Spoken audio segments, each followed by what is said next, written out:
All right, we are live. So if someone could give me a quick mic check and a video check, sounds good. We are live. So if someone can give me a quick mic check and a there we go. Someone can give me a quick mic check and a. Is it getting? Oh, it's playing back in your end. Okay. All right. So it looks like we've got a whole bunch of people in the house. So let me go to the beginning of the chat. We've got AJ, who will be joining us in just a moment. Lance, Jeffro's Fish Keeping, Mr. B's Fishing Things, Candy. Thank you, Candy, for being here. Lance Waldrop's here. Mr. B's, I think I got you already. So, Jennifer Nash, Candy, for being here. And Finder Nemo. And let me see, anyone else that I missed? Lumpy Dog's here. Derek Runyon's here as well. And Annie Confetti is here. And Pam's here. So let's go ahead. And I'm going to go ahead and let my guests introduce themselves. So go ahead, guys. How's it going, everybody? I'm Gino from Pleco Paradise. Thanks for having me. I really appreciate it. I'm Jeffrey Myers, a.k.a. AJ, a.k.a. Turbofish. Turbofish. All right, guys. So can you tell me a little bit, I guess, about Pleco Paradise and what you guys have going on there? Yeah, so Pleco Paradise, man, we started a few years ago, and we started shipping a year ago, and it's just been kind of going crazy. We specialize in wild-caught fish.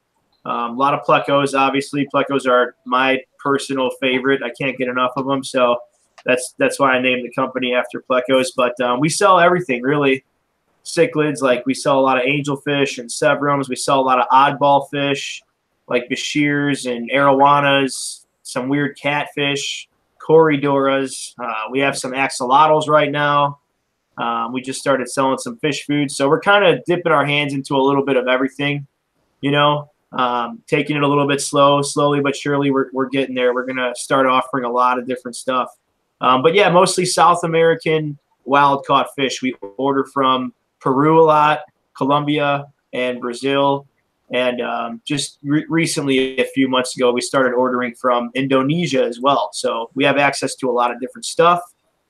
And it's just really just a lot of fun. We have a lot of fun with it. We bring in stuff that we like. We bring in stuff that, you know, hopefully other people like, you know. Yeah, so that's pretty much it. We're importers, and you know, we like to supply you guys with nice, healthy fish. Outstanding. And unfortunately, my partner's not. He wasn't able to make it tonight. My partner George Garcia. You guys probably see him all over Facebook. Unfortunately, he wasn't able to make it out tonight, but he's here in spirit. And you guys can look for Gino or George on Facebook if you have any questions. That's who I always tag. I'll tag one of the boys for sure. Okay, sounds good. So, AJ, give us a little bit about your involvement as well. So I just, you know, I've been a fanboy of Pleco Paradise. You know, I fell in love with George first, and then I fell in love with Gino. And, you know, they had me over a couple times, and I was like, you know what? I really want to help these guys out. And I've been trying to find a way to help them out. So I've just been tagging them as much as I can. I've been sharing their crap as much as I can. You know, I'll go over to Gino's basement and, you know, I'll help him organize stuff around the place, or, I'll help clean the tanks or help move fish around. You know, if I see somebody online that needs help, hey, you know, I'm always there to help people, that kind of stuff too. I mean, everybody knows I'm such a dork about fish, so. But mostly it's just, hey, dude, can you come help me out with this? Can you help carry boxes from here to there? I don't live but a few minutes away from Gino, so it's super easy. Like, I can shoot over there. I can spend a couple hours, help out, and then shoot right back and go back to doing the dad thing and nerding out on the stuff that I love. And then, you know, eventually I'll get, you know, enough colony and I'll throw them to this guy and let him and George just have fun with it. Cool. Outstanding. So I guess you was able to go there for a little bit when I went to Chicago. Yeah. So it was really cool to go down there. I do have a couple of severums here in the fish barn from Pleco Paradise. Still doing great fish. Yeah, I was going to ask you about those. They're doing well. Good, I just haven't had them up on video in a while, so I've been really thinking about doing a video on that tank. Yeah, so that might come out on Sunday. So cool. There we go. So cool. Those are awesome fish. So, all right. I guess what we'll do is if you guys can tell me how you guys get started in the hobby a little bit, like kind of what drove your passion and what goes, what kind of drove you guys to, or I guess more Gino, on how you got to starting the business itself. I was just really passionate about it, man. Of course, it all starts with one tank. Then you kind of just take it from there. I set up a 55-gallon tank one day and bought some fish, threw them in there. Was very unsuccessful with that tank for a long time. You don't really know what goes in, how much there is to learn about tanks until you actually set one up and try to go for it. I got a fish tank, a little 55-gallon. Thought I would just throw some water and some fish in there and be done with it, but I fell in love with it. It was one of the coolest things I've ever, gotten for myself. And I got really into plecos like super early on. They've always kind of been a favorite thing of mine. But of course, the 55, it just doesn't do what you want it to do at some point. It's not big enough, right? So then you go get a bigger tank. You get a 75, and then you get a 120, and then you get a 150, and then next thing you know, all those tanks are set up at the same time, and you're kind of just like AJ says, nerding out like crazy. That's just how it started for me. I started with one tank. Next thing you know, it's 15 tanks, and and then you start going to all the club meetings and stuff like that, and the swap meets that all these clubs throw, and you see all these people that are just like 700 people running around a banquet hall room trying to buy fish. Complete chaos. It was fun, and I just kind of thought to myself, like, I could do this. I could sell fish. That would be awesome, to start a business out of something that I love doing, and find some fish and sell some fish to people. So it was just kind of this idea in my head for a little while, and then I put it to action, started the company, and that's it. We just kind of started from there, and I was getting all my fish from the United States based fish farms, and kind of realized I could be getting fish straight from the source. Then I got my import license and started importing. Just kind of long story short, it all started with one random tank, and then it became a complete addiction, obsession, and went from there. And as long as if I love it, which I do, then I would like to do it for the rest of my life. So I just figured I'd start a business and see how it goes. Outstanding. Yeah, I have found the auctions pretty addicting. I sold my first fish last auction, so it was a lot of fun. That's awesome, exciting, man. Yeah, that's congratulations. Really so I just did some cichlids and some guppy grass and a couple of guppies I had. So cool stuff. Yeah, it feels good, right? Yeah, it was. I didn't realize. I've been keeping fish for 10 years, and I didn't realize how hard bagging fish was until I actually had to do it. Oh, you'll get used to it, man. Trust me. When I first started, my bags were so flimsy. It's just like you can squeeze them and everything like that. You'll get good at it. You just got to keep practicing. That's all. Yeah, it was just I got it okay, but it just took a long time. Yeah, for sure. Yeah. All right. So, I guess tell me actually there is a question in here real quick. Let me scroll back up to it. JH had a couple questions on locations. So he says, do you have collectors from the Madre de Dios River Basin? Yeah, we do. My supplier in Peru gets a lot of fish from the Madre de Dios. Yeah, the Cheese Creeks are one of those fish. Yeah. That's a beautiful fish. Okay, and then there's another one that said Tampo Pata River as well. Possibly. I'm not 100% sure, actually. I could ask one of my suppliers. If there's something that you're looking for specifically from that river, shoot any one of us a message and let me know what you're looking for. I'll try to get it from you or for you. So basically how it works is, there's a list that we get from all of our suppliers. We read the list. We pick out some stuff that we like. We might ask for some stuff that aren't on that list. If they can get it, that's cool. But most of the time, we just pick off from a list of fish that they already have currently at that moment. So sometimes we'll ask them for location points for a rare fish or something that you don't see too often or something. So I do have brought in some fish from that river, but I'm actually not 100% sure. Okay.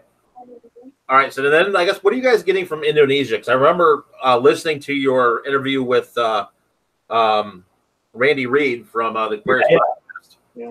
And I know you guys were looking at expanding at that point. Yeah. So what kind of fish are you guys bringing in from Indonesia? So what attracted me to Indonesia was albino silver arowanas. They're breeding them like crazy out there, and I really wanted to get some of those. So that's what made me like venture out into Indonesia, and datnoids too. I love datnoids. Those are some of my favorites right there. And obviously they come from Indonesia. So datnoids, it's a lot of oddball fish. Datnoids, albino silver arowanas, regular silver arowanas, eels, lots of, I mean, they have like 25-inch fire eels like all the time, you know, so I like those a lot. Clown loaches, we get a lot of clown loaches, or we could get a lot of clown loaches from there. But actually almost anything, because they do a lot of breeding out there in Indonesia. I mean, they send me a list with, you know, 100 different species of tetra alone, you know. So when it comes to Indonesia, they have some really cool wild caught fish, and they breed in captivity a ton of different stuff. Plecos, you know, tetras, barbs, mollies, platies, swordtails. We can get a lot of variety from Indonesia. So pretty much anything for the most part. Okay, sounds good. Yeah. So what is the most challenging thing about, you know, having your own business, plus, you know, from what I understand, you guys do have a day job as well? Yeah. Oh, man. It's a challenge. Everything's a challenge, man. Just finding enough time between work, family, and taking care of the fish. They need a lot of attention. Oh, man. A little time management. Yeah, exactly. It's just that's probably the worst. That's probably the hardest thing, you know, balancing the time between everything else, you know. It's fun. I love it. It's stressful at times. It's a lot of work. There's always something, you know. A tank might blow out, and you might be cleaning tanks. Then the next thing you know, you're stepping in water, and that just distracts you for the next 2 hours because you pull out the shop vac and you're trying to get 7,500 gallons off the floor. There's always something, you know. It's a never-ending, revolving thing, you know, with the fish room. Yeah. All right. So Derek is asking if you guys work with LFSs. Yeah, we sell some fish to a few local fish stores in Chicago and, you know, Iowa, Indiana. So we're actually trying to expand on that. We'd like to do more wholesale. So if there's any local fish store owners watching now, feel free to reach out to me. We'd like to do some wholesale business with you. Yeah, a few stores here and there. We don't supply them with all of their fish, but when we bring in a new order, we'll let them know what we have, and, you know, hopefully they'll pick something out. All right. And then are you guys going to be at the Dallas Aquashella? I know you guys are in Chicago, but. Yes, we will be there. Yeah, for sure. Okay, yeah. So will I. Cool. Yeah, okay, cool. I'll see you there. George will head out there. George is probably going to head out there, and then I'm gonna hang back, send him the fish, and then I'm gonna meet him out there. So that's our plan. That's coming up soon, man. Jeez. Definitely, end of the month. Yep. Yeah. And then, do you guys ship outside of the United States? I know Canada was mentioned in the chat. Not yet. We could. What we've done for Canada customers is we can send fish to like a FedEx hub right outside of the border, if you can make it over. There are some things that we need to work out still to where we can ship to Canada and even like Puerto Rico and stuff like that. We've shipped to Hawaii before. So we ship to Hawaii. As long as you get the required permits that you need to receive the fish in Hawaii, then everything's very simple, actually. Canada, we're working on that right now. I'd love to be able to tell everybody in Canada, like, hey, you can buy fish from us. But there's some things that we have to figure out first before we do that. So I guess with that being said, what were the steps that you would go through to get an import license? Say you wanted to start your own business. What would you go through to start that up? Oh man, I didn't know what to do at first. I would just contact, like I started off contacting the village of my town, like, hey, how do I get in contact? They don't know. You just have to go through, you know, like U.S. Agriculture and avenues like that to basically tell them what you're looking for, what you're trying to get a license for, and they'll tell you where to go. There's licenses for everything. You need a license to bring in fish. You need a separate license to bring in driftwood. You need a separate license to bring in leaves if you want to sell, you know, alder cones and almond leaves and stuff like that. So it actually just really depends on the license that you're trying to get. You'll have to contact maybe like a state office or something like that and see if they can send you in the right direction. Do you guys have to like do any sort of like, you know, like local permits and everything since it's in your basement or not? Well, see, since I do have an actual business registered with the state of Illinois, yes, there were some things that I had to do. That some like people who breed in their basement that don't have like an official business on paper, I do have to do some things that, you know, breeders like you guys don't have to do. Register with the state, register with your local village, just kind of let them know what's going on and let them know why there's, you know, 20 people coming in and out of your house all day long. It's for fish, I promise. You know? Exactly. Yeah. There's some things you definitely have to do. Otherwise, people want to know what's going on, and then you get slapped with fines and stuff like that. For sure. Yeah. So, okay. So I guess AJ, we'll come to you for a minute. So how did you get started in this hobby, and how did you get going on it? So I've been doing this basically my whole life. I really owe the credit to my dad. You know, he had a fish tank when I was a little tyke, and then I got a little bit older, so then it was my responsibility to help out. And sometimes I did, sometimes I didn't. And I worked at a variety of pet stores. I worked at one particular pet store. I worked in the fish department. I ran that whole carnival, if you will. It's kind of fun, and I've always had an enjoyment for fish. I've also always had fish tanks my entire life. It's always been around me. I've either had one or I've had, 15. The most I've ever had at one point in time was 32. I really enjoy the breeding aspect of fish. The engagement piece that keeps me going is really you guys. I like learning about stuff that I don't know about, stuff that makes me really question. So, some of you guys, you see me on Facebook. If I'm not tagging this guy and George and the Pleco Paradise thing, I'm really trying to help people out. I think I'd be a fool to not give Corey and Joel credit for kind of engaging me into the YouTube aspect of it. Before, I kind of avoided that whole piece of it as well. I would enjoy the streams. I just wouldn't participate. I'd be like, okay, cool, I'll deal with it later. I also wasn't very active in social media in general, but I met some cool people, and most of those people I've met in person. Jeffro, he stayed at my home. I love me some Jeffro. I love me some Candy Overhauls too. Just great people to be around. And again, I really want to thank Corey from Aquarium Co-op, www.aquariumcoop.com. Great guy. Send all your money to him. He's fantastic. Joel from Corpus Oskin, another great resource. I owe Joel a lot of credit for a personal problem I had 2 years ago, and Joel helped me out for that too. Just really stand-up guys, really guys that I want to be, more like. And I think that's the next level for me is what can I do to challenge myself? Because I'm bored at this point. I've bred a lot of fish. I've sold a lot of fish. I've worked at pet stores. I'm bored. What can I do next without having to invest a whole lot of money into changing my apartment into a fish store, right? Because I still have a kid, a dog, a cat. I got turtles down here. You know what I mean? It's a matter of what's the next challenge and what does that look like? Is that next challenge being someone that people can communicate with, openly and feel welcome to talk to somebody like me that's, yes, I'm going to stand my ground. I know that. Yes, I know that I'm a type A, blunt kind of person. I get it. But I'm not going to BS you. And I know that I'm a person you can trust. And I don't just hand it out like, yeah, you can trust me. And then I sell you a Corvette with a Honda motor kind of deal. It's more like, let's engage in a conversation.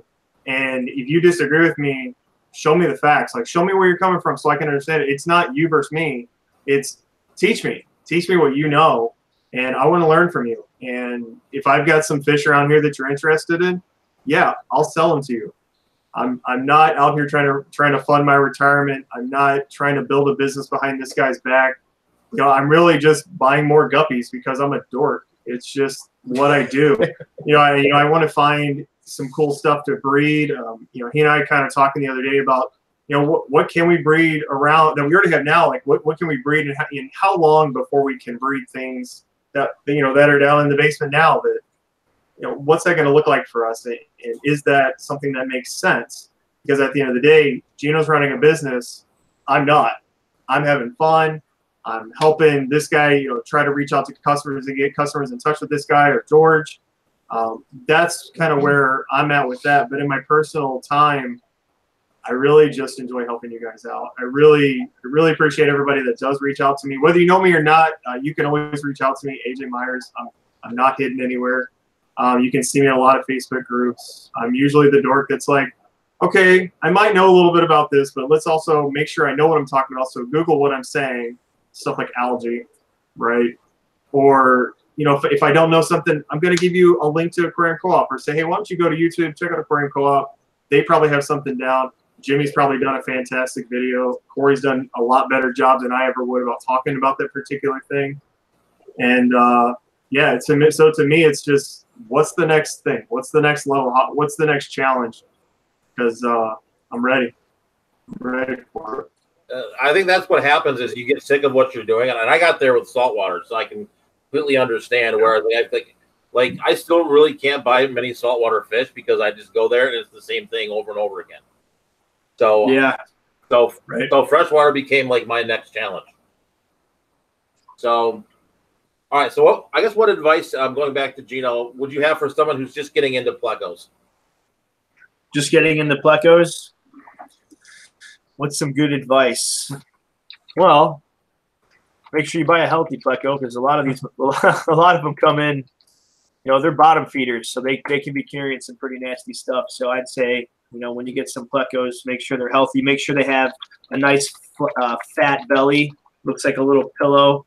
Make sure their eyes are raised above their head. For people who aren't pleco fanatics like I am, there's some certain things you want to look for in order to tell that the pleco is healthy before you buy it.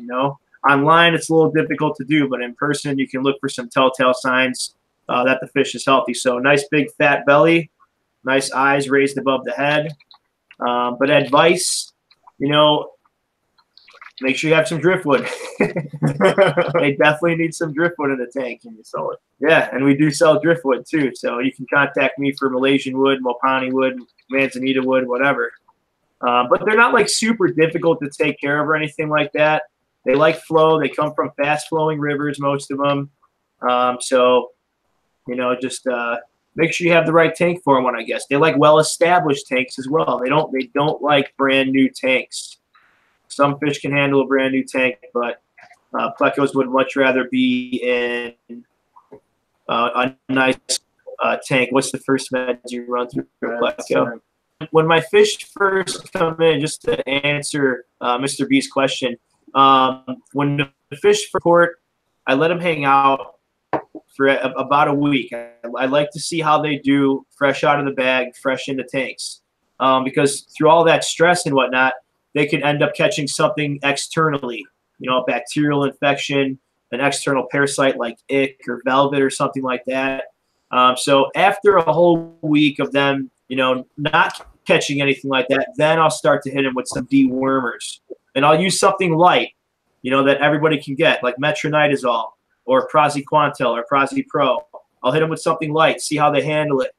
After I hit them with a dose of that, it usually for about a week or so. After that, I'll let them hang out for a few days, do a nice big water change, feed them, load them up with some food.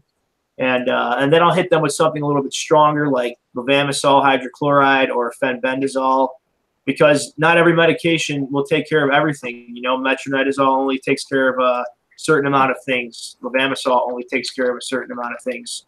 So I try to hit them with a few different medications to ensure that they're healthy and as parasite-free as possible before I send them to you guys, So Metro is a really good, easy-to-get medication. Praziquantel, if you can get it, you should be able to. You can find it on Aquabid if you want to.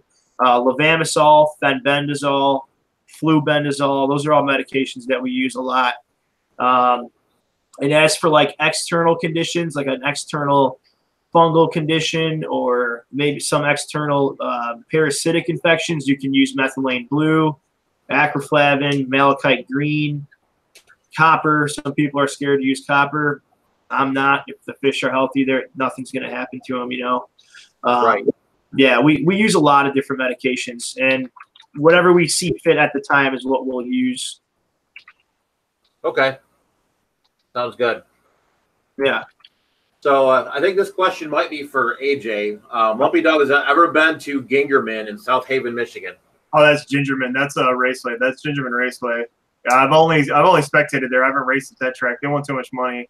And my car's I'm not going to challenge my car on that track right now. Not with those tires. It's being sent out. It got picked up yesterday to get built. So For the Mazda. yeah, I got some opportunity with that car. We'll see what number she puts out, but really, I want that car running again. I want to be able to use that car, other car, and yeah, I want to hear some turbo noises again. I miss me some turbo noises. I really do. And I can put like two 75-gallon tanks right next to each other, so that works out. Oh, in the back of it? Yeah, it's dangerous to my wife, but whatever. She'll be fine. Yeah, and if I do track it at Gingerman, then I need to go get my other set of wheels and tires. I got some R compound tires, so there's also that. Gingerman cost me 2 different engines, same weekend, 1 year apart. Yeah, see, that's why I have to drive that thing home. Like I'm not going to beat that car because the reason it's down anyway is we're going down the interstate, and so all right, well, guess we'll just putz home, and we did. No idea what went wrong. No idea what's up. Cyclist23 says, love the wastegate noise. Me too. Me too. Cool. So you guys said that you did some other kind of fish. What are your favorite fish other than plecos you guys have been keeping either in your business or your fish room? I'm a fan of oddballs, man. Yeah. I love Bashirs. I love weird stuff, you know. Yeah. Bashirs, datnoids, those are 2 of my favorite fish. And you see Bashirs all over the place. It's not like they're super rare or difficult to get. I just think they're really cool. I'm a big fan of catfish too. Anything that's just kind of out of the ordinary that requires a lot of space. You know, yeah, that's pretty much it. I don't do like too many African cichlids or anything like that. We actually just started selling Tropheus. We have an assortment of different Tropheus, 7 different types right now. Well, 6 different types because I'm sold out of one of the types. So that we just dove into African cichlids, that being just like Tropheus only. I have a really good friend that breeds a variety of Tropheus. So you can check out our page if you're looking for some of those. But yeah, for my personal favorites, just weird fish, man. Anything that's weird that catches my eye. Cool. I'm a guppy fanatic. I love me some guppies. I've probably watched all of Corey's guppy videos. I would probably be underestimating it saying 25 times. I have probably listened to the same stream at least 30 times. I mean, whether it's going to bed, reading, helping people out in other places, definitely driving in the car.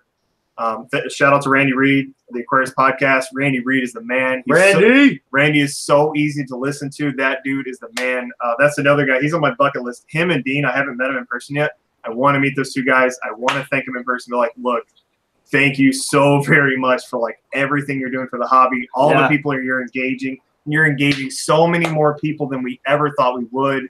I mean, I want to thank them both so much. You know, Dean is just an incredibly intelligent person as well. So I would want to connect with him. I haven't had the pleasure of meeting him or talking to him. Randy's good people though. We did a podcast. Yeah, you did a podcast. Randy's awesome. Yeah, he's a cool dude. Yeah, I want to meet him. Yeah, research listening to him to his episode today. Just making sure did a little bit of background research. So I listen to his stuff all the time too. Really enjoy it. It's a good thing to listen to while you're doing work. Definitely. Yeah, I mean, Gino's he's been over here a few times. It's pretty clear, what we like. Guppies, rare angelfish, buttas. My wife likes the that's pretty. So then we end up with huge fish. So she goes, "Oh, I didn't know I got that huge." I'm like, yeah, I know. And then I'm the one that gets a big tank, so it's kind of a win-win. The flower horn, that's Annie's fish, and it's just that fish loves my wife so much. That fish, it literally only eats for my wife too. It's so weird how different that fish is. But I mean, I've got 5 tanks of guppies going on around here. Between guppies, I love me some clown loaches. That's really my thing. Like when it comes down to if you can only keep 1 or 2 fish, give me clown loaches and guppies, and I'm gonna be a happy camper. Outstanding. So I guess we'll go. What is the rarest pleco you guys have had in the Pleco Paradise that you guys have had come in? I think those are yet to come in. Actually, we've had some pretty rare stuff. We have a Germany order coming in a couple weeks, and we're really excited about this. I'm really excited. George is really excited. AJ acts like he's excited. It's not a guppy. I'm going to be the one putting them in the tanks and cleaning, for sure. So whatever. Yeah. I'd say we have some super white L236 coming in from Europe, and we have some L306 and some of the Ancistrus, the Wavin musters. We're really excited about those. You really don't see them too often. There's a couple people in the U.S. that are breeding them, the Wavin musters at least, but you just don't see them all the time. And if you do, they're really, really expensive fish. So we're bringing those in for the first time. I would honestly say that the 236s that are about to arrive are definitely one of the rarest plecos that we've brought in before, and I'm excited about that. Jimmy, who's that? Jimmy. So we got Schwisky, otherwise known as Jimmy of the Aquarium Co-op. Got Agua Apprentice here. A few other folks as well. So I do appreciate all you guys coming out tonight. What's up, everybody? Thank you. So, next question was from Siglins23. Are Starlight Plecos hardy? The L25s, yeah. So the Starlight Plecos, those are the Pseudacanthicus family, and they actually are really hardy fish. I haven't had any issues with them. Coming in on import, you kind of never know what you're going to deal with, but we've had good luck with L24s, L25s, L273s. There's a bunch of different Pseudacanthicus, and, from my experience and probably many others, they are strong fish, yeah. Are you having problems with them or something? If you are, feel free to reach out. Let us know if there's any symptoms that you're dealing with. You can email me at plecoparadisellc@gmail.com, or you can find us at Pleco Paradise LLC on Facebook through our business page, or just message me, Gino Danella, or my partner, George Garcia. But Pseudacanthicus in general, on Instagram too, Pleco Paradise LLC. Pseudacanthicus for the most part, though, are pretty solid fish, really strong fish, yeah.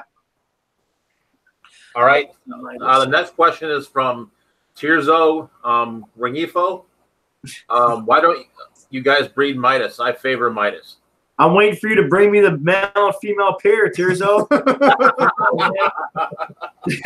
Give them up. You're the only guy. Everybody knows it. I don't want to step on your toes, so I don't know. I've never even thought about breeding a super aggressive fish like that. They're beautiful, though. Yeah, no, his are so amazing. Oh, I bet. He's got amazing fish. Yeah, I bet. Well, I know there's a couple guys in Chicago that are breeding the Festes, the Red Terrors, and the Midas and stuff like that. I don't know. I just haven't bred them. That's the only way I can answer it. I have no idea. Never even really thought about it. I always think about what plecos can I breed, or what weird fish can I get in and breed that nobody's breeding before. But I guess if they've never bred them, it's probably a reason why, right? Right. So have you guys done any breeding as part of your operation? Not as the operation, no. I've bred some stuff myself on my own, but since I started the company, no, we haven't really bred much. We brought in these L501s. It's a Hypancistrus. It's a little bit more of a rare Hypancistrus that a couple people in the U.S. might be breeding. They spawned for us out of nowhere. They just spawned for us. So I can't really say that I put a lot of effort into that one or anything like that. We do have a few fish that are on the side that we are going to breed in the future. But we just need the infrastructure. We have some planning to do. We have some moving around of some things to do before we get that going. But we do have some stuff in mind. Okay, so Jimmy, so Swisky's got a couple of questions here. First of all, do you have a storefront? Not yet. Not at the moment. I'm operating out of my basement right now, out of my house. As soon as I can afford a warehouse, trust me, I will get one, and all of you guys will know about it for sure. But we haven't quite hit that point yet. We're right here. We need to be like right here. I remember listening to Corey from Aquarium Co-op, excuse me, talk about warehouse space. So Okay. one of those things that's, you know, like I guess in Washington it's extremely expensive. So is that the same case in Chicago, or is it a little bit cheaper? No, I don't know the prices out there, but Illinois in general is very expensive. And I mean, especially the Chicagoland area, it's super expensive. I can't. County. Yeah, Crook County, they call it. It's called Cook County, but we call it Crook County. I can't find 1,000 square feet for less than $1,700 a month, and that's just in rent, you know. So like, if I want to get a warehouse, I need to plan on spending at least $3,000, $3,500 a month with rent and utilities, and that's on the low end. And that's for a smaller space than I have in my basement right now. So it's tough. I really do want to open up a storefront. That's my like next goal is to be able to do that. But we're just not at that point yet. We'll get there. Yeah, it's a hard thing. I think I've never looked around here, but I think like if I could go like one city over from me where it's not as nice of an area, I think you could do okay. Yeah. I've thought about it. I've thought of maybe moving to like Michigan or Indiana. It would be a lot cheaper out there. I can get some property and set up a pole barn or something like that, which would be awesome. You know, I would love to do that. But Chicago is also an international port. You know, we have O'Hare International Airport. That's where all of our shipments come in through. There's probably an airport somewhere in Indiana or Michigan that we can receive shipments through, but it's just we're in a very central spot. Yeah. Yeah, we're in a good location. It's just being able to afford it is what we're working on right now. Yeah, I've done air cargo out of Detroit before. Okay. But I've not done it out of anywhere else. I'm sure you could do Indianapolis too. But yeah, they're international. Yeah, so that being said, you guys, I would assume you guys do airport to airport shipping, or do you guys just do person to person when you ship out fish? No, I would love to do every shipment airport cargo. I love doing airport shipments because I can drop them off and you're going to pick them up literally like 6 or 7 hours later. So I love doing airport cargo shipments. We use Southwest, Delta, and United. Southwest is by far the cheapest, but some airports don't have a Southwest cargo facility, so you might have to use United or Delta. But we also ship FedEx, UPS, and USPS is an option for us, but we don't use USPS for live fish. We tend to stick with FedEx and UPS. DHL has been an option for us as well, but I haven't really seen a need to use DHL for anything. So 99% of the time we go with FedEx or Southwest Cargo. Okay. Terry's Tropical Tanks is asking, are you guys going to the GCCA on Sunday? Oh, man. I would have loved to, but we missed the registration for the table. So hopefully they call us and say, hey, we figured out a table for you. But if not, we're not going to be able to make it because the registration went like that. All the tables sold out in like 10 minutes. You can meet them there, though.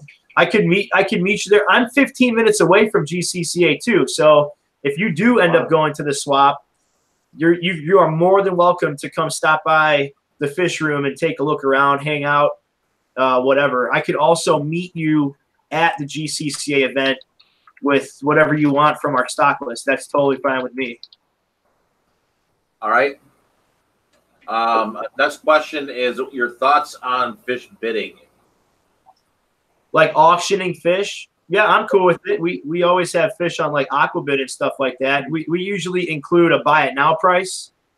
George does a lot of those raffles too. Yeah, we do a lot of raffles. George is really too. fun. He does that's fun watching that. George does a good job. Yeah, that's a lot of fun. The raffles are a good time. I think it's fun for everybody. There's really nothing wrong with it. Auctions are really cool because you give people an opportunity to kind of get a fish for a little bit of a cheaper price most of the time. I think auctions and raffles are a really good idea to engage with everybody and offer something nice. Yeah. Swisky asks, are there any YouTube tours of your basement? And I think she can answer that. I know that Sergeant Tank has one. Yes. Yeah. Yeah, I was just gonna say, yeah. We did one with Jeremy that night. Yeah. You guys were all over there that night, I think. Yeah. Yeah. Yeah, I was there. I just had to leave early because the drive was going to be like insane. I know. Yeah, you said you couldn't stand my voice, so you left right away. It was like I got home that night at like 4 o'clock in the morning. Oh man, I was sleeping. Like I was driving home. I'm like, I stopped and got a coffee at one of those Chicago, over the highway rest area things. Yeah. The Oasis. Was it good? The Oasis, yeah. Was it good coffee? No. No, I think it was like McDonald's or something like that. Yeah, yeah, yeah. So there's one tour of our fish room for sure through Sergeant Tank. I don't think we have any other fish room tours, but even if you were to watch the Sergeant Tank video, watch it. The fish room has changed up a little bit since then. We've added more tanks and we've kind of moved some stuff around. Like last night. Like last night, for example, we moved some stuff around too. We're always thinking of a way to take the fish room that's like this and condense it so we can add more. So we're always moving stuff around. It looks new every time you come in. I've kind of done that too. I have a 2-story, 2-car garage out here where I'm broadcasting from, and I do that all the time. I kind of condense it, and then, I don't like this, so I'm going to move tanks around again, and exactly, it's an ongoing process. Yeah, for sure. So, Mr. B's Fish, how many gallons do you guys have in the go? So, I guess staying in your basement. Okay, yeah. So, if I were to do the math in my head, it's about 1,500 gallons or so. And I could be under a little bit what it is now. Let's just say it's about 1,500 gallons or so.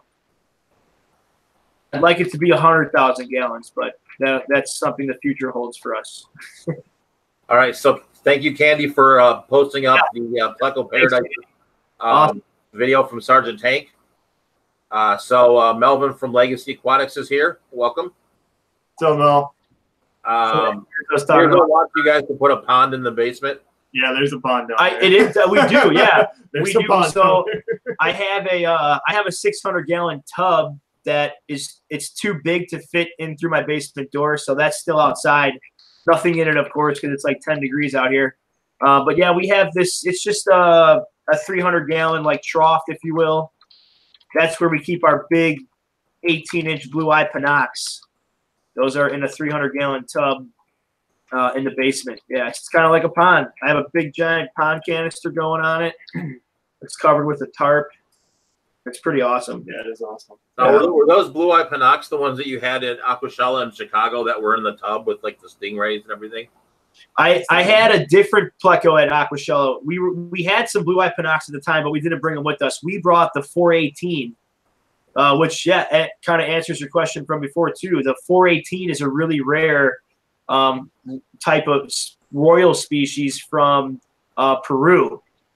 So yeah, we had a big. That thing was I want to say it was 18 or 19 inches. It was like an 18-inch L418, and then next to it was the tub with the big 17-inch tiger ray. Yeah, at Aquashella last year. So find her email. Okay. So do you guys have any plans to go actually to Peru or Brazil to go collecting? We do. Yeah, we do. We're really hoping we can get out this year. I'm 100% positive that we're going to actually. So come August, we plan on visiting one of our suppliers in Iquitos, Peru. and we're going to be out there for actually like 2 weeks. He's going to take us to all the spots. We'll probably visit the Madre de Dios and a few other rivers that he fishes on frequently. You know, hopefully I don't die out there or anything like that, but it'll be a good time. So that's a dream. That's been a dream and a goal of ours for a while, and we're going to make it happen this year come August. So we will have lots of video footage and photos for you guys, and we're going to bring back some fish too with us too. So cool. That's cool. I actually was lucky enough to go to Brazil twice for work. Nice. I didn't get to go out into the rivers or anything like that. But I'll tell you guys a really quick funny story. Is in the plant that I went to, it's in a place called Belo Horizonte, which is sort of in the middle of Brazil. Okay. And it's a Fiat plant. But you go in the middle of the plant, just in the middle, there's a bunch of transmissions and torque converters and everything sitting around. And in the middle of this plant is probably about a extremely nice 600-gallon acrylic fish tank with all of the Brazilian fish that are in it. Like there were some like night fish and like sharks and stuff like that. Some pacu, I think, were in there. Like literally right in the middle of the plant. That's awesome. And one of the guys that I worked with that was from Brazil was telling me, he's like, we can tell when the plant's making money on how well the fish tank is. The largest expense report. For sure. I mean, it was an extremely nice, huge acrylic tank. I mean, it was had to be like 600 gallons. Nice. I wanted to take a picture, but like security's I think they kind of frown upon you taking pictures like in the plant. That's any manufacturing plant. Yeah, I mean, if I were to bring you over to like mine, for example, I couldn't even let you have your phone on you. You'd have to leave your phone in your car, or you'd have to put it in my desk. There's no way you could have your phone on you. Secrets, man. I mean, secrets. like even best case scenario, you'd have to sign an agreement to, only keep that photo for this exact purpose. It's a legal thing too. Like an NDA. That's how it is with. It's exactly an NDA. Sorry, non-disclosure agreement. It's the same thing. Yeah. So there's a couple. Even in the fish industry too, like some of the U.S. based wholesalers that I've dealt with, they don't let you take pictures. I don't know why. The fish look pretty and stuff like that. The tanks are clean, But yeah, you just can't take pictures of stuff like that sometimes. It's just I don't know if they're worried about the way they do things getting leaked or something. Who knows? Yeah. Who knows? It's pretty common now. And a lot of us here, like we a lot of Americans don't get the opportunity to travel abroad. Like traveling to a lot of Americans is, I'm going to go to Texas this summer. Yeah. I'm going to have me a Texas time, Yeah. But it's different going to South America and Europe, and things are so different. And what they're afraid of is Americans are very quick to social media everything. So that's another reason they don't want you having your phone, because they'll know like, oh, that's going to go on Facebook, that's going to go on Instagram. I'm going to be an a-hole. It's just that easy for Americans to click share, which is good for you for business things, but take them. It's also really, let's say you're doing something wrong and somebody gets actually not. Well, then it's okay. Here's the facts versus here's your loud mouth. Liability issues. It's definitely liability, man, all day. Can you guys talk about the different substrates, how beneficial it is to different species? Oh yeah, I mean, yeah, and you can touch on that too. So like, I would say that's something I nerd out on that. I love. Yeah, you're super substrate. nerdy with stuff like that. Yeah. I love substrate. I love gravel. I love a really fine gravel, but you can't use that for all fish. We bring in a lot of like corridoras and whiptails. The corridoras, they eat out of the sand all day long. The gravel will tear up their barbels, so you can't have too heavy of a gravel for corridoras, for example. Even some whiptail catfish out there. We bring in whiptails, they have to be on sand. They like to bury themselves in the sand. They can't be in gravel. They're going to tear themselves up. Stingrays, people think that you can keep stingrays in gravel or on a really fine gravel. I wouldn't do it. I would keep them with the softest, smallest grain sand you possibly can. They like to bury themselves in the sand. Tropheus, for example, we started selling Tropheus. You should keep them with sand. They actually ingest some of the sand while they're eating, and they use it to grind the food in their stomachs, and then they'll release it and just do it again. So you can't keep Tropheus. You shouldn't keep Tropheus with gravel. They won't thrive. It's probably like that for a lot of the fish you keep too. It is. Yeah. I mean, being a puffer nerd, you gotta have a thick, like for the Fajaka, thick layers so they can bury themselves in. Yep. As you're saying for Corridoras, even axolotls, I don't keep any substrate with this axolotl. Yeah, true. You know, the other axolotl, it's a very fine substrate. You know, people say, it'll choke. Right. Okay, well, it doesn't. I mean, that's what that fish is designed to do. I mean, I was told the same thing for goldfish. Like, no, they like how goldfish can eat snails. Like that was a fun argument to have. Like, they'll try, and then they'll die. Yeah. Or they'll try, and it'll work, and it's like, you know, it's this way, and my brain doesn't think like that. I'm a total dork when it comes to like planted substrates too, and different substrates for like cichlids. Like, you know, these guys, they like to dig, so this stuff it's very, very, very light. Yeah, it's a super light black substrate. I mean, I like it. I mean, I dig it, but it's super light on purpose. You know, if there was something like a heavy rock, like some of the crap I have up there, that's for like guppies to pick at. You know, it's not light like this where they'll pick it, then it'll just kind of scatter all over, or you know, light enough that they can eat it. I want them to kind of pick at that algae, get something natural for them to eat. Yeah. Things like that. So, I mean, that's kind of the stuff that I dork out on. Another thing is geophagus. Geophagus are one of the most, they're beautiful fish. A lot of people have them, but they're a little misunderstood. And I'm a culprit too. I've kept geophagus in tanks with gravel, but you can't. You shouldn't, and you can't. They're what's the word I'm looking for? I drank so much water, I can't think right now. I don't know. I was reading fish talk. They're sand sifters. There you go. They're sand sifters. They're going to, geophagus, all types of geophagus are going to sift through your sand. And like I said, I've kept them in gravel before. They're going to sift through your gravel. And what's going to happen with that gravel? It's going to go in their mouth. And as it goes out their gills, it's going to tear their gills up. So if you're keeping geophagus, I would highly recommend switching your gravel substrate out to a nice, fine, soft sand, because they're going to rip through that sand all day long. They're going to bring it in through their mouth. They're going to release it through their gills, and you want to make sure that they're not tearing themselves up while they're doing it. So substrate is actually a lot more important than whether you like sand better than gravel. It really depends on what kind of fish. Yeah, thank you, Mr. B. Earth eaters. Sifter fish, thank you. I'm sorry, I'm just kind of losing my mind. It really just, you should plan on substrate according to the fish that you're going to keep. And if you want to change the fish that you keep to something else, well, then change your substrate accordingly as well. Yeah, I'm guilty. Guilty as charged.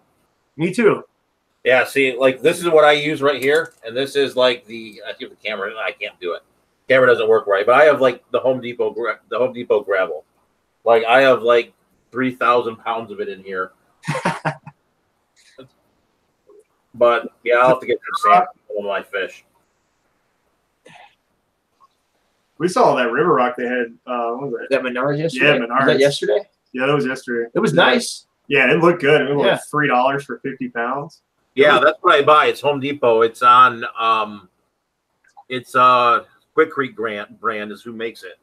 Oh, okay. I mean, you can even grow stuff like Vallisneria. You might be able to do some dwarf Sagittaria in there. Definitely Wisteria. I grow all my plants in that. Yeah, it's totally. I don't have Eco Complete or anything in any of the plants. Now I don't have like really, really high end plants.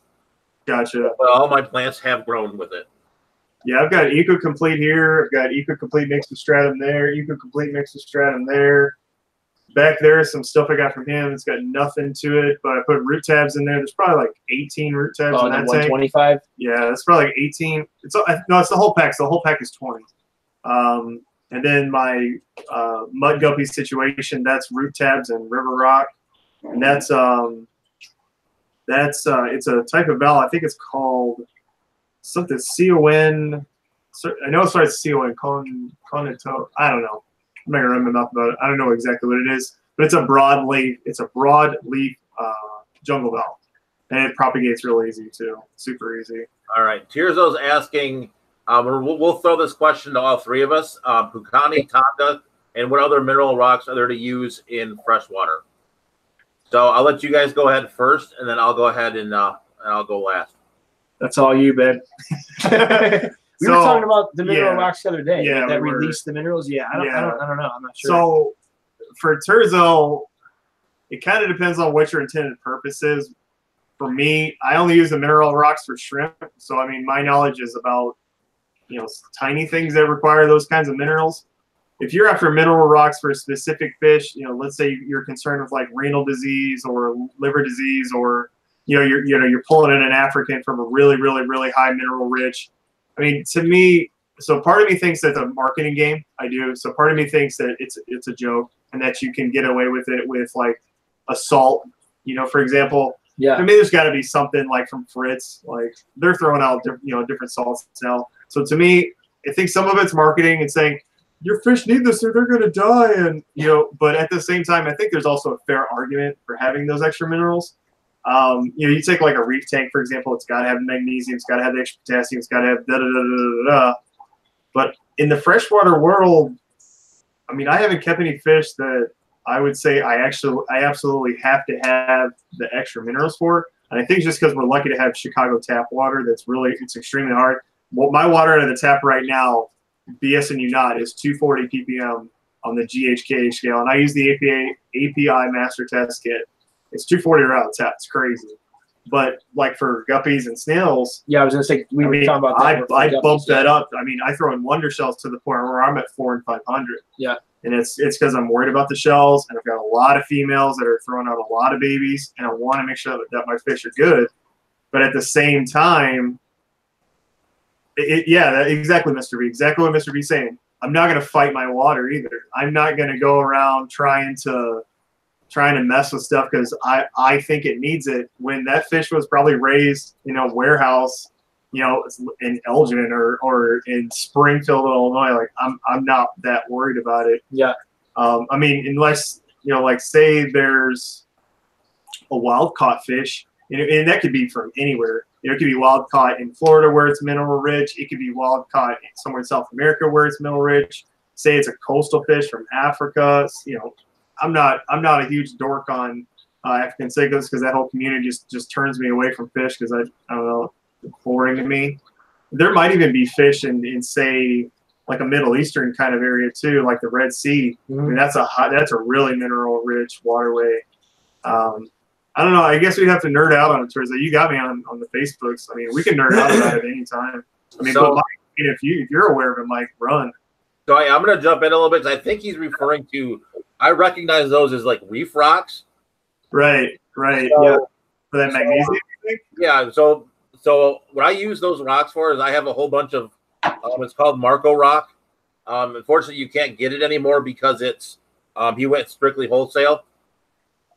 But basically, it's old. It's like old reef rock that people use as dry rock, and so I use that in a lot of my African cichlid tanks that I have in here as a buffer. I use old buffer, basically. Yeah, I use old live rock in the guppy tanks too. Same thing.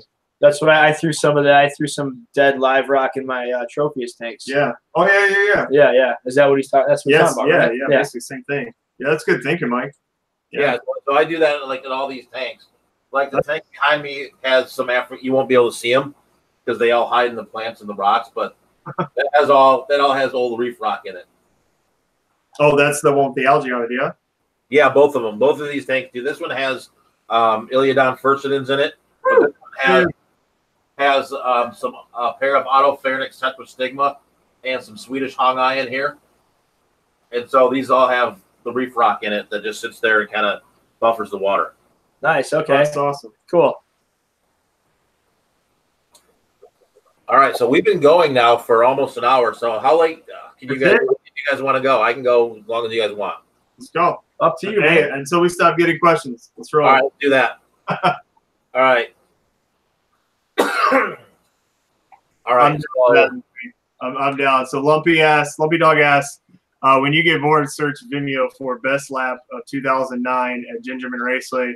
Some crappy in-car video on my lame driving. Oh, it's his driving? Yeah. So I've got the same. So what's that turd sandwich? I had a Ion Redline Autocross, I think is that one. It's a black Ion Redline that I had. And I abused the crap out of the car. I was in the military at that time, so we used to have access to the air bases too. Yeah. There's one air base that they set up an autocross track. It's a cone course on an airfield. So, I mean, they move all the helicopters out of the way so that place only had helicopters. I never saw like even a light engine airplane or anything like that. So you move all the helicopters out, and we just set up a cone course. It'd be different every weekend. I used to be able to go every other weekend because the weekends in between there, I was at the Georgia Aquarium volunteering and stuff like that. Yeah, it was good. I was stationed just south of Atlanta, so it was a good time. I'll check that out for sure, Lumpy. And my wife says, "Oh, Turbo."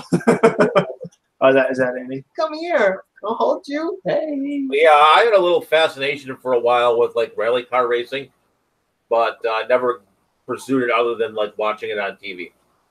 I know nothing about cars. I sold cars for like 6 years. I know absolutely nothing about them. I know enough to be dangerous, but not to like actually get a wrench and do stuff to it. Yeah, same here. I do work at an auto company, but I've worked in finance and purchasing, so that's not anything that's related to actually like grabbing a wrench and building a car. Yeah, not me. I've been really career focused too, and my part-time thing is doing the semi quick cars from time to time. I've always had a car that did a little something extra, whether it be a turbo, a supercharger, or just kind of messing around with it.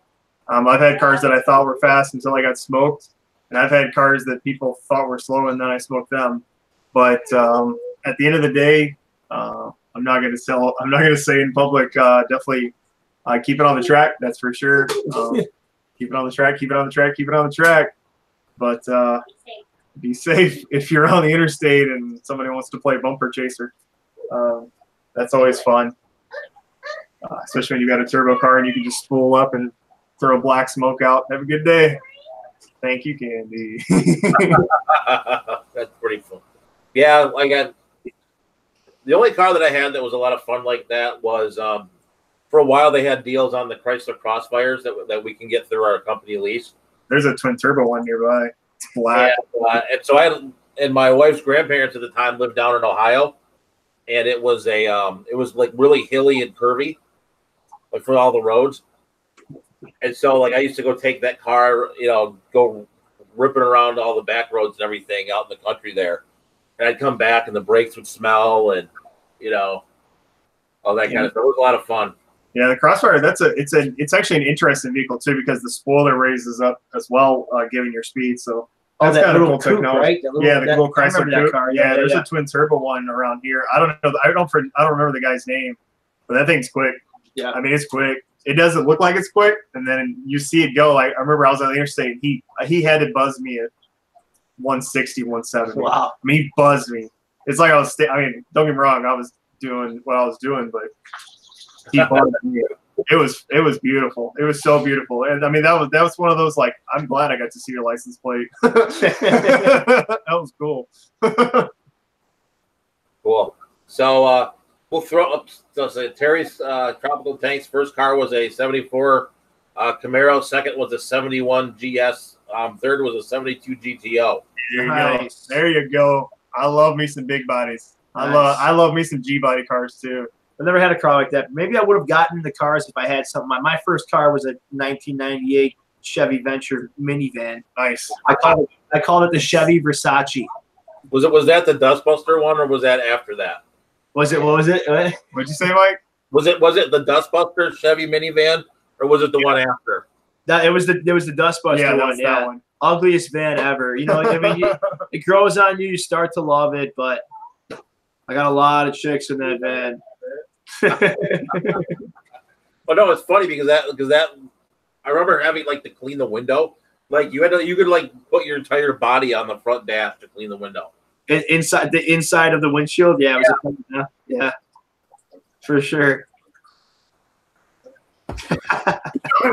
Sorry, my kid is. All right, so rice cake. Sorry. Let's go ahead here, and if you guys have any last questions, we'll go ahead and fire those out. Yeah, I mean, you can do like an ask me anything kind of thing. Yeah, we're here, so ask us anything. So.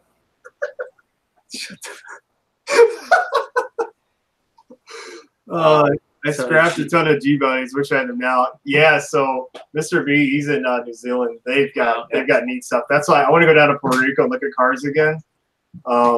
Man, there's some cool cars in Puerto Rico. They've got all the old cars like Bel Airs, like cars from the 50s and 60s before we started having issues with Cuba. And that, you know what I mean, before we started having our major problems in our economic status at that time. So they've got a lot of carts that they could import, and they kept them because there's nowhere really for them to go. Of course. All right, we got a few questions here. Limestone question. How do you feel about limestone in an African thing? What are the? It adds mineral content. I mean, it's gonna raise your KHGH for sure. I mean, over the course of time. As far as buffering pH, if it's broken apart, it'll buffer the pH to so a real life example here is my pH right now is 7.6. Yeah. That limestone tank I had 2 years ago bumped me to 8.2, 8 or 8.2. So I mean, not a ton of buffering, but a little bit. But either way, I definitely got the GHKH well over 460, I believe. Because I remember I'd use my test kit from work because the test kit that I have here, well, the test kit that I had, not the one that I have right now, but I bring my test kit from work where I can measure up to 1,000 on the GHKH level. Wow. All right, next one, Lumpy Dog. First, we'll throw this around to all three of us. First fish bred, not a live bear. Killifish. Definitely killifish. That was easy. First fish I ever bred was a pair of bristlenose plecos, the most common plecos that anybody can breed ever. Actually, mine's gonna be clownfish, believe it or not. Like I never bred any until I got. That's a nice turbo duck. first time breeding accomplishment for sure. That's awesome. What's that fish you want to keep and have not kept yet? There's a lot of fish that I want to keep that I haven't kept yet. I'd like to get some apistos and start breeding those, like an assortment of apistos. There's a ton of fish that I have not yet had and would like to keep. I want to bring back the see-through guppy. I know that's like super old school, transparent guppy. Yeah, I want to bring it back. I want to make translucent guppies cool again. You get the glass cats. Yeah, that's not cool though. That's like a clear turd. To me it looks like snot with gills. You know what I mean? Like if you put snot in it, like that's what you're gonna get. Like I don't know. I'm just not into it. Like it's a really super easy fish. It's very cool, but to me it's like cool. I want to bring back like guppies from like the 70s and like the classic strains. I want to bring those back and just kind of mess with that. I don't know. I don't know if I want to just play with it just so I can have the experience of saying I did it. But I want to bring back like just cool. I want to grow like a huge guppy too. I want to grow like, and I know you got to feed it a lot, and you got to change a lot of water, yada yada yada, and only breed your largest fish. I just want like a huge. I think like a 4-inch guppy or like a 5-inch guppy would be the most ridiculous thing people have ever seen. It would be for sure. Yeah, 5-inch guppy. Were you alive in the 70s? What are you gonna do with that? Nope. I was alive in the 70s, but I was not keeping fish. Okay, cool. What's up, David? What? Oh, Grand Nationals for sure. Were you alive in the 70s? No. Yep, I was for 4 years of it. Sorry, man. That was probably a good time. I wish I was alive back then. He was a little kid. He didn't know. Hey, but Mike got to experience the 80s though. Yeah, I bet. Yeah, the 80s, man. That wasn't even. I remember the 80s. I actually went to the first Farm Aid in Champaign, Illinois. What? That's cool. So there was a lot of bands. Like if I was like rainy and cold that day that I went with my dad, and it was like. You know, I was a little kid, and there's all these like awesome acts there that were like, you know, like Bon Jovi and all these other people, you know, and it was like, I was like, I want to go home. This sucks. Let's see. I'll ask a fun question. Yeah. What was the most ridiculous concert that you've ever been to? Oh wow. I don't remember most concerts that I've been to. Yeah, I was thinking the same thing. I was like, you're really drunk. I'll throw an example out. I went to see MC Hammer at the Joe Louis in Detroit in like the 90s. That's cool. That was probably a good time, huh? It was interesting. I went with my mom. It was pretty funny, actually. He went with his mom. That's awesome, actually. I had a really good time at this is probably spin your head, but I had a good time at a Dirk Bentley concert. That was actually a really good time. I mean, I was young and dumb, and obviously having fun, but I really legit had a lot of fun there. But I mean, I've seen like Zed's Dead. That's cool. I mean, yeah, it's a dude with a laptop. Whoop-de-doo. I've seen Dead Mouth.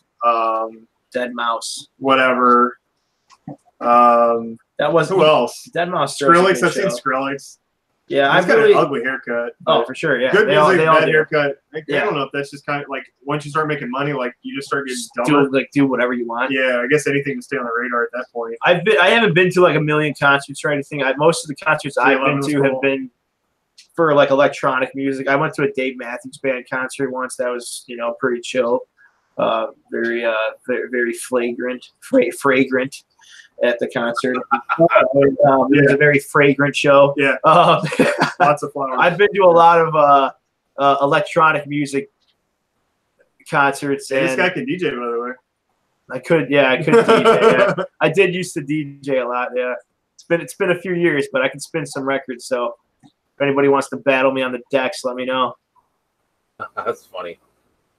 So quite a few people threw in the concerts here. Nice.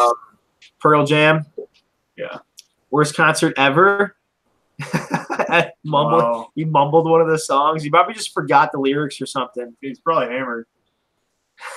Seriously. Just mumbled in the mic and dropped it and left. Gino, you look like a DJ. Hey, is that good or bad? I don't know if that's good or bad. Yeah. Any film, Q101, any film, basically all those little like tell them in the chat what you filmed. But she did a lot of those like private show kind of things. She's seen a lot of people. Yeah. I mean, like you're talking like 3 feet to 6 inches away, and she's doing, the video stuff for that. I mean, she's gotten to meet a lot of cool people. Kind of jelly, right? Me too. She's like, oh, I've met Cage the Elephant. She's like, oh yeah, they're really nice guys. Like, what? And I'm like over here. I can't say it. Tell Alexa because then she'll hear me. But Alexa plays a lot. Did he hear that? Oh yeah, the mic picked me up whispering for sure, but I don't want the actual Alexa to hear me because then she'll start doing stuff. He was probably dying. That's why he went to the hospital. He was hammered for sure. Probably had to get his stomach pumped out or something. Yeah. Yeah, Annie got to meet Miss Pamela Anderson and her mafia one time. That's a funny story. I'll have Annie join me on the stream one Sunday, and I'll have Annie tell you the PG-13 version of that story. It's really, really funny. My wife says 30 Seconds to Mars was cool. Jared Leto was awesome. And she says, oh, man, yeah. Leto or Leto? There were a lot of concerts that I wish I could have gone to. Like, I wish I would have been able to go to a Rage Against the Machine concert, like when they were priming. Oh, man. Yeah. I have an older brother that tells me about those concerts, and they were just like, they threw a fantastic show. Yeah. That's what I've heard from everybody that's been to one of their concerts with like the full band and everything like that. I would have loved to go to a Rage concert for sure. I've been to not Bob Marley, his son. It was Ziggy Marley. Ziggy. Yeah. Well, there's another one too. There's Ziggy. There's Damian Marley too. Yeah. I went to a Ziggy Marley concert. That was also another fragrant show. Very, very fragrant. But it was really cool. Sure. I can imagine that could be very fragrant. Yes. Yeah. Very chill environment. Yeah. Bad Religion killed it though. Neil Young got booed up. Wow, Neil Young got booed off the stage. I had to make sure I read that right. For singing Keep On Rocking. Wow, that's awesome. I could talk forever about concerts, that's for sure. My girlfriend's been to some crazy concerts because she's like a punk rocker. Like a mosher. Yeah. Yeah, no, I didn't know real. she was into ska. I was like, all right. Like she's been She in was all listening these to bluegrass history too. I was like, okay, cool. Oh god, bluegrass. Whatever, it's cool. It's talent. It's talent. But she's been to like all types of punk shows, like in mosh pits, like coming home with broken, bruised eyes and stuff. She's great. She can kick my butt, that's for sure. I agree. We were moving this a 150 glass tank made in like 1993. Yeah. I think it was like 300 pounds, and we're going up the stairs. She's like beefcaking it up. I'm like trying to push the tank. My girlfriend just takes it. It's pretty crazy. She weighs like 90 pounds. When I moved my big 245-gallon, when we moved to this house, the guy that there was 2 guys carried it up the stairs. The one guy, the guy at the bottom, was like literally like the size of Jimmy from Aquarium Co-op. Oh yeah. And the guy at the bottom, he had all the weight himself on the bottom, and just yeah. Sometimes those like Jimmy's a little skinnier than you. So those guys, yeah, that's why I said skinnier than you. And the guy was short too. He was like, Jimmy's not that short, but he was a short dude too. It's like a beefed up tater tot. Those short guys are tough. They're scrappers too. Yeah, they're tough. Those short guys. They have like that crazy strength behind them. Fast too. Yeah. Get beat up by and I've noticed that with girls playing basketball. My daughter's played basketball now for the last few years, and my daughter's taller. Believe it or not, I'm not that tall, but my daughter is almost as tall as I am, and she's 11. She's like 3 or 4 inches shorter than I am. But the taller girls won't be as aggressive, but the shorter girls, look out. Feisty. It's kind of like dogs, like chihuahuas, right? Yeah. Basically, yeah. It's just funny to watch, like, the short, especially when they were younger, like the shorter girls would just get after it, and like the taller girls like get like pushed out of the box by like the girl that's like 3 feet tall. Yes. So Cichlids23 says, "Watch out for short guys with cauliflower ear." Oh yeah, that's sure, a fact. Yeah, if you see somebody get into a bar fight with cauliflower ear, don't fight that dude. Or don't get at least don't get on the ground. Get the first punch. Yeah, you're gonna get beat up. Don't get on the ground. You're gonna get beat up. Yeah. Seriously. So, does anyone else have any fish questions in the chat? Or have we moved over to concerts? yeah, we're going to move into a concert channel. Fish and food and stuff. Fish, cars, fish, concerts, fish, food, fish, cars. Yeah, just before we close it out, please, check out the Facebook page. Email Pleco Paradise LLC @gmail with your questions. Make sure you just if you're going after something or you're thinking about something, make sure you talk to Gino and George first. Before you make that online purchase and before you go to your local fish store, give these guys an opportunity to earn your business. Give them a chance. Give them a chance. They can get a lot more than Plecos. They can get a lot more than you think they can. And it's good stuff too. Yeah, really let us know. I wouldn't be helping them. I mean, it's me recommending them. It's me tagging them. I'm just, I'm putting myself out there. Be like, nope, don't listen to this AJ guy. He's full of crap. I'm putting my name out there just because I got respect for this dude. I got respect for George, and I respect the business. So all I'm looking for out of you guys is, hey, help us share the business. Help us get Gino's name out there. Help us get, the Pleco Paradise business out there. And, if Gino can step his game up and George can step his game up, hey, they're going to need my help anyway. So yeah, 100%. So I don't mind helping. And yeah, check out those guys for sure. Sub up to AJ too. Make sure you guys are subbed up to Jeffrey Myers. Yeah, on YouTube. Please. I'm gonna go live on Sunday, 2:00 my time. I think I'll cross over 350 subs soon. So that's kind of neat. I mean, I'm not going for the sub game. I'm not like I haven't set a target or a goal. Again, I'm only doing this because I want to challenge myself. And that's what I'm here to support you guys. I know I do the Facebook thing a lot, helping you guys answer questions and, send me messages anytime you want. But I like the Q&A thing. I really appreciate when someone gives me something that I don't know about. And, people like that, I want them on board. I want to learn more. I really want that. Definitely. And I appreciate you guys so very much. I know that I've been supportive throughout the years now. Miss Overholes, you're an amazing human being. My whole family loves you. You're fantastic. Thank you so much for all you do too. I don't think anybody can go streaming without talking about how great Candy is. And Stacy, I know he's back there too, and we all love Caleb. So just keep that in everybody's mind. Definitely thank Candy for all she does too. She does a lot. The GoFundMe that Candy has, I don't have a link for it right now. Yep. But go ahead and donate to Candy's GoFundMe as well. Post the link, Candy. Yeah. Post the link in the chat. Every bit helps. I'm telling you. Every bit helps when you're going through a tough situation. That's one tough lady, I assure you.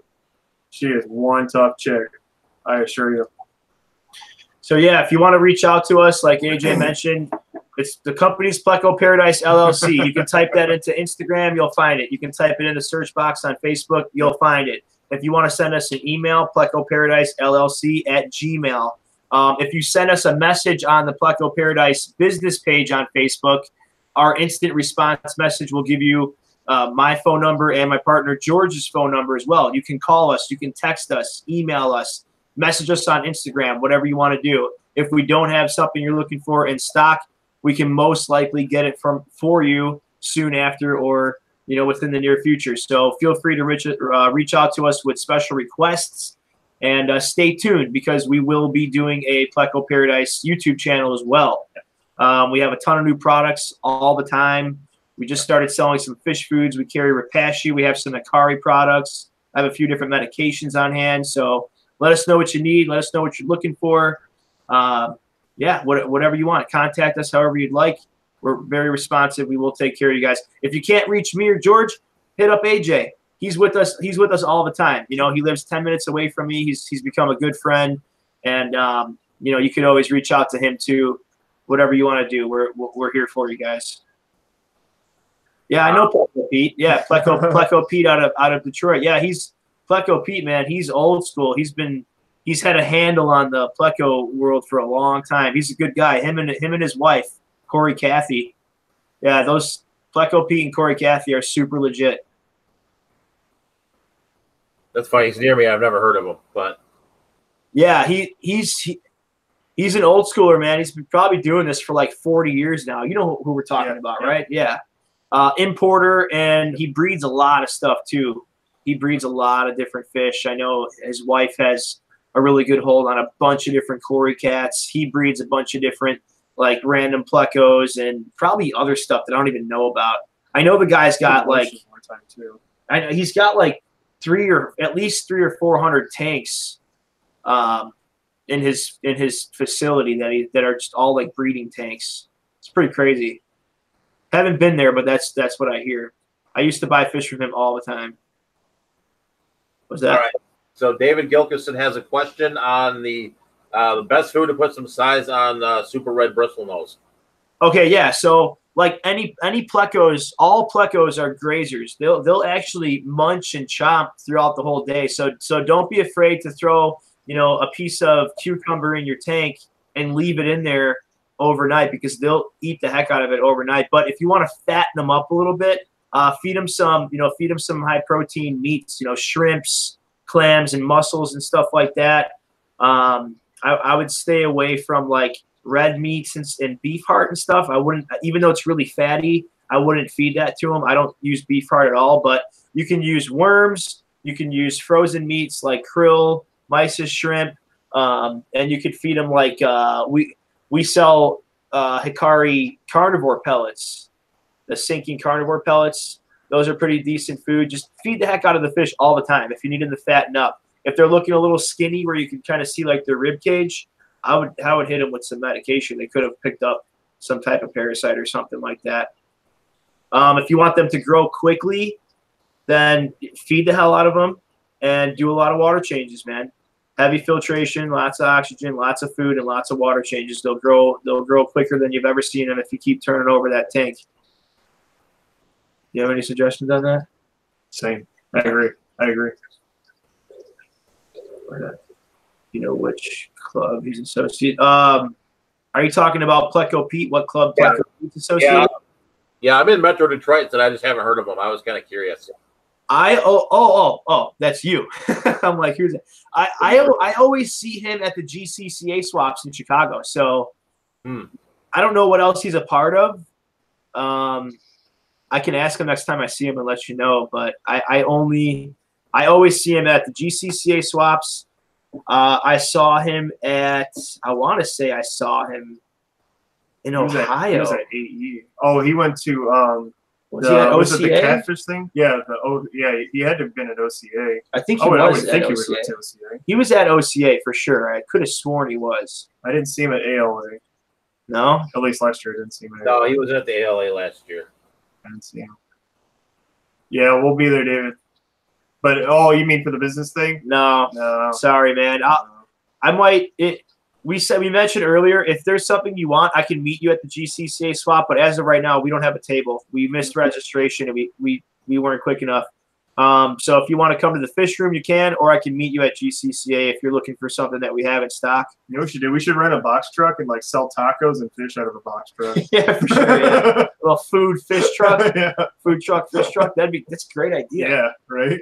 Hey, he has to go to Repashy. I figured that the morning wood one would be good. Where's the question? Mushroom that community, the highlighted part, David Gillickson. Oh, which Repashy is best for young bristlenose? Yeah. I would say you can use like a grub pie or a morning wood or the bottom scratcher. The grub pie is good stuff. I like that stuff. It's an insect mix. Grub pie, bottom scratcher, morning wood is good too. I like that a lot too. It has a lot of wood fiber in it. They'll eat any of those. They'll eat any of the Repashies actually. I've heard some people that breed plecos try to actually stay away from a high protein diet with fry plecos, and again that can be different from breeder to breeder. But if you feel like you're having a little bit of an issue with high protein, then stick to a little bit more of a vegan.